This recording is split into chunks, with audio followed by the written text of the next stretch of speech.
మెదక్లో భారీ వర్షం కురిసింది. గంగినేని థియేటర్ వద్ద ఎంఎన్ కెనాల్ వంతెన పనులు జరుగుతుండటంతో ప్రధాన రహదారి జలమయమైంది. వాహన రాకపోకలకు తీవ్ర అంతరాయం ఏర్పడి ట్రాఫిక్ జామ్ అయింది.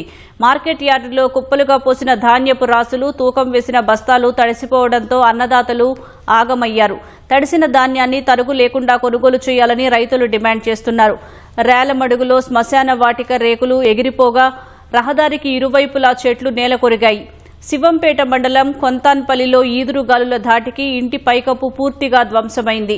పెద్దపల్లి జిల్లాలో గాలివాన బీభత్సం సృష్టించింది. ఓదెల మండలం శానగొండలో భారీ ఈదురుగాలులకు రేకుల షెడ్డు కూలి లక్ష్మయ్య అనే మేకల కాపరి మృతి చెందాడు.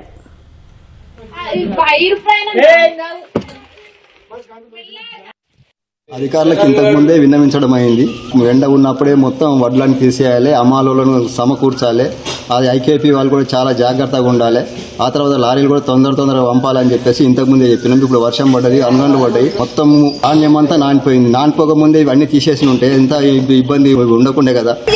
రైతులము ఎక్కడ పోవాలి? అమాలోళ్ళు చక్కగా రారు పెట్టనీకి, లారీలు చక్కగా వస్తలేవంటారు. ఇంతనే ఏం చేస్తాం మేము? రైతులు బతాం కదా, టాపలేరు ఇక ఇంటి టాపాలు కప్పుకుంటేనే ఈ పరిస్థితి ఉన్నది. ఇక అనగండ్ల వర్షం పడ్డది భారీగానే, అన్ని ఇక నానిపోయినాయి.